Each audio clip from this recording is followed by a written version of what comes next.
ആരെങ്കിലും വന്നും എവിടെയെങ്കിലും സൈൻ ചെയ്യാൻ പറഞ്ഞ എന്താണെന്ന് നോക്കാതെ അത് സൈൻ ചെയ്യുകയാണോ വേണ്ടത്?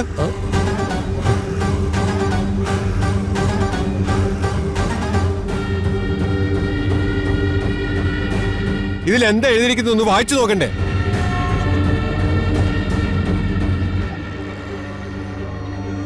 നീ എന്തറിഞ്ഞിട്ടാ പ്രതി ഇങ്ങനെ ബഹളം വെക്കുന്നത്? നിന്റെ അമ്മയാ ഇത് സൈൻ ചെയ്യാൻ വേണ്ടി കൊടുത്തു വിട്ടത്. ആര്? അമ്മ എവന്റെ കയ്യിൽ ഫയൽ കൊടുത്തു വിട്ടുന്നോ?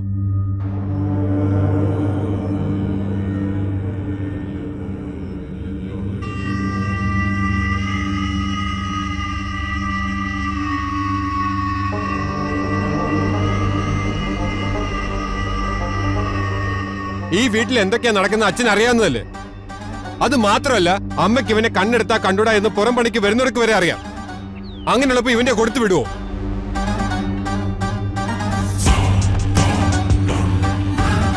അത് ശരിയാണല്ലോ. ഈ ദിവൻ അച്ഛനെ പറ്റിച്ചതാ. നിർത്ത്. ഇത് പറയേണ്ടത് നിങ്ങളല്ലല്ലോ, ചെറിയമ്മയല്ലേ? അതെ, ആന്റി എന്താ മിണ്ടാതെ നിൽക്കുന്നേ? ഇത് ആന്റി കൊടുത്തുവിട്ട ഫയലാണെന്ന് പറഞ്ഞ ഈ പ്രശ്നം തീരുമല്ലോ. ഈ നാടകം എവിടം വരെ പോവാന്നറിയാനാ ഞാൻ മിണ്ടാതെ നിന്നത്. അപ്പോ ഈ ഫയൽ നീ കൊടുത്തുവിട്ടല്ലേ? അല്ല അല്ല, ഞാൻ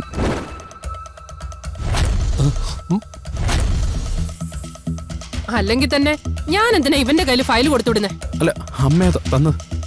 സത്യമാണോ നീ പറയുന്നത്? അല്ലെങ്കിൽ തന്നെ നിങ്ങൾ വേറെ രാജ്യത്തൊന്നും അല്ലല്ലോ, ഈ വീട്ടിൽ തന്നെയല്ലേ. എനിക്ക് വേണമെങ്കിൽ ഞാൻ തന്നെ വന്ന് സൈൻ ചെയ്യിക്കില്ലേ? അല്ലെങ്കിൽ എന്റെ മകനും മരുമകളും ഇവിടില്ലേ? ഇവരുടെ ആരുടെയും കൈ കൊടുക്കാതെ ഇവന്റെ കയ്യിൽ എന്തിനാ കൊടുത്തുവിടുന്നേ?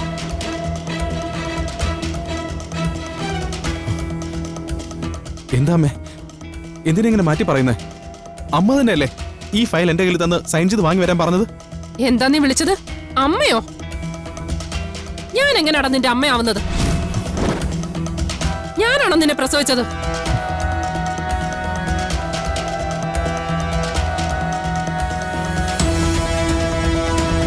അതോ എന്റെ ഭർത്താവിന്റെ ജാരസന്തതിയാണോ നീ?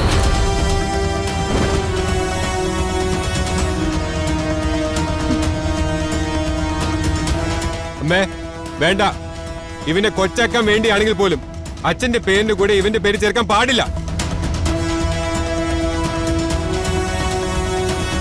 പിന്നെ ആരായും തന്നൊക്കെ അറിയാത്തവൻ എന്നെ അമ്മാന്ന് വിളിച്ചാ എനിക്ക് ദേഷ്യം വരില്ലേ? എന്തെങ്കിലും ആവട്ടെ എന്നോർത്ത് ഓരോന്നും ക്ഷമിക്കുമ്പോ ലിമിറ്റ് വിടുന്നു. ഇപ്പൊ എന്തിനാ ഇവനിങ്ങനെ ഒരു ഡ്രാമ ഉണ്ടാക്കിയത്?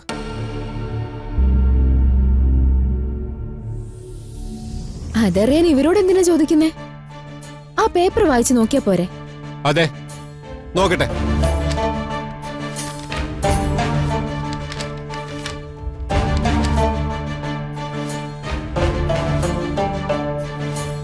അച്ഛാ, നമ്മുടെ സ്വത്തിന്റെ പകുതി ഇവന് എഴുതി കൊടുക്കണമെന്ന് കള്ള വിൽപത്രം ഉണ്ടാക്കി വെച്ചിരിക്കുകയാണ് അവൻ.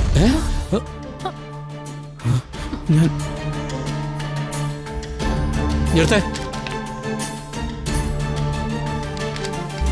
മാറിക്കടാ.